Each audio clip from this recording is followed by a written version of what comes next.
are known for wandering, and you obviously wander quite a bit yourself. Why is this? What are the reasons for this? Wandering, wandering, wandering.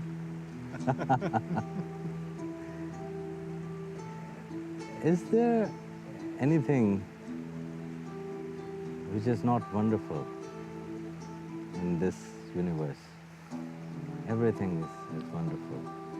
And to see all these wonders, all these reflections of the attributes of Allah subhanahu wa ta'ala, right? A dervish, he wanders, he travels, right?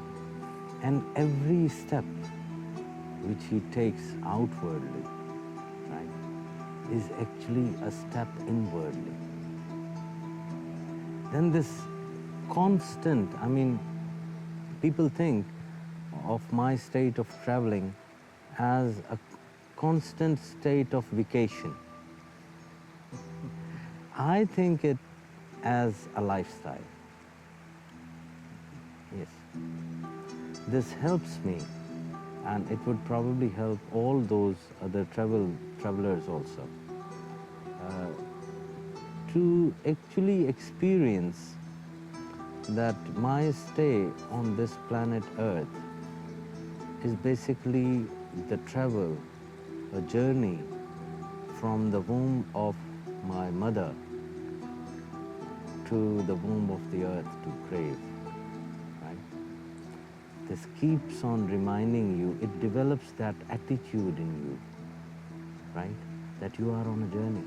And once you are on a journey, what do?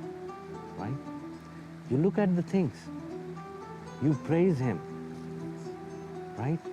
You do not get attached to one thing. You keep on moving and you keep on praising. You do not want to possess anything. You need less and less of the luggage, less and less of the burden, right? The less the burden, the lighter you are on your travel, the easier your travel is, right? So this behavior, and it's not that they keep on wandering all their lives. That is a certain period of life, and then there are those who are wanderers. They appear to be as wanderers, but they are the teachers also to those who cannot travel, right? Those who cannot go anywhere, they are stationed. They have thought that this life for themselves, that this is their home, right? So to them, that traveler reaches and tell them that, okay, this is not your home, buddy. You and me, we are both the travelers, right? So now you look at me. You are chained probably with your furniture, with the painting hanging on your walls, right? With the luxurious couch you have, right? My couch is not very luxurious, but I see the point. Yeah, see? And here I am. I have nothing, but I'm spending my life, I'm living every moment, right? So this attachment and detachment, right? Once you are in this conscious that this world is your home, you are bound to be attached. You are bound to be attached to the walls or whatever the surroundings you have. And what happens when you are attached to this thing? Because to the object to which you are attached, it has its destiny to perish, right? It will be destroyed, right? It's not gonna remain there. So once you are attached and that thing starts decaying, right?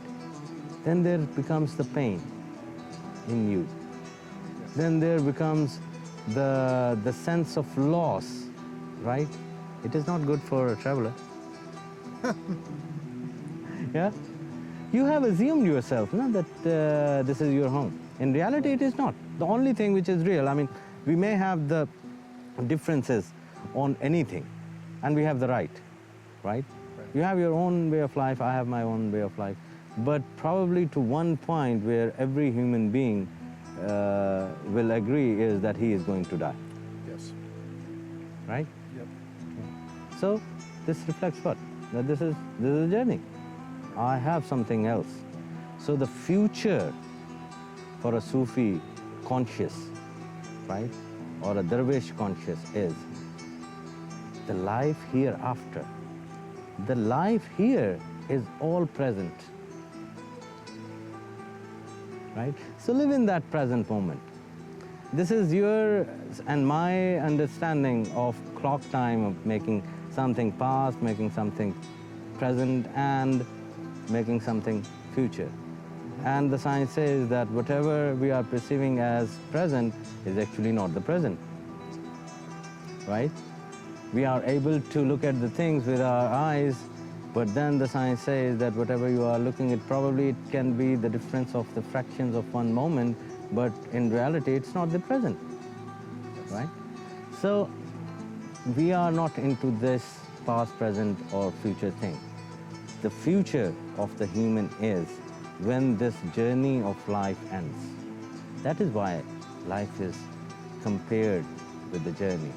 In every literature, right, no matter of East and West, that's how these people of pen have written. It is the journey. So the journey is actually this consciousness of staying in this state, that you are a traveler here, is actually for your own goodness, right? When you are a traveler, you will not go in conflict with the other human being, right? You will possess less. You will not have the greed, right? And anything which is tempting you, right? Anything which is tempting you will not push you in its accumulation of its pursuit. You won't go in that pursuit to accumulate it, right? Tempts you, oh, it's good. You walk away. But those who live in this consciousness that this world is home, if that temptation comes in, right? Oh, this is my home. Now I have to pursue, I have to bring it from the bazaar, from the market to my home, right? That's where the greed takes you over. So the travelers are never greedy. They say, oh, they see all these wonderful things, they do not want to possess it. It is for them to see, right? So they learn the art to attach and detach at the very moment. So the purpose of wandering can be of various forms, right? To some, I mean, for example, if I have traveled for thousands of miles, right, and on the way I meet a holy person, right, who is nearer and closer to the Lord, probably his one glance, his one look will purify me, right? And Baba Farid, a great Chishti saint, Hazrat Masududdin Farid Gan Shakar, in one of his couplets he says in Punjabi language, Turya Turya Ja Farida, Turya Turya Ja. Keep on walking, Farid, keep on walking. Turya Turya means walk. Turya Turya Ja Farida, Turya Turya Ja. Je koi mile bakhshya, tu bhi bakhshya ja. If you come across somebody who is close to the Lord, probably you will also get the closeness. Then with the travels come the learning, because you go through different states, right? You go through different states and you learn from those different states, because you contemplate that why I went through certain things, right? And then knowledge has 2-3 different forms, right? The knowledge of the book is the first stage or the phase of knowledge, right? And that is informative knowledge, right? You can learn it from university, you can learn it from curriculums, from colleges, right? Or from any teacher, or from a study circle, this is one thing, right? That you have heard or you have read the information of a particular event or particular object from some source, right? For example, if something has happened, if there was an accident on the highway and I read it on the newspaper, right? My knowledge, I have the knowledge, right? That something has happened. I've looked at probably the TV screen and I know that.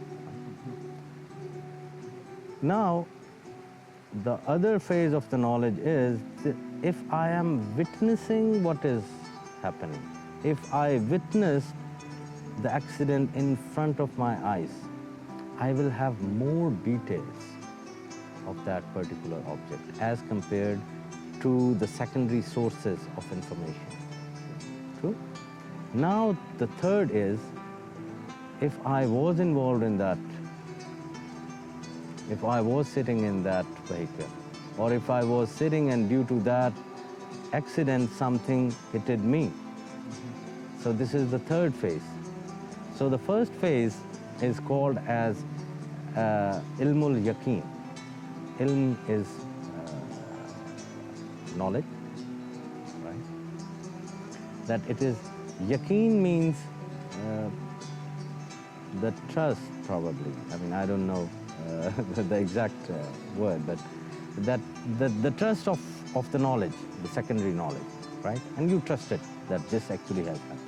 Then the second is anul yaqeen, which you have witnessed, which you have observed yourself. That is a superior degree of the knowledge. And then haqqul yaqeen, that when you were actually in that, right? So when you are traveling, you go through these two superior forms of knowledge. You observe, the horizons are much more clear, the confusion is little. And then again, you are in the event, you know what is happening, right? So that is even the more. So the travelers, while on the travel, they go through all these two superior forms of knowledge, right?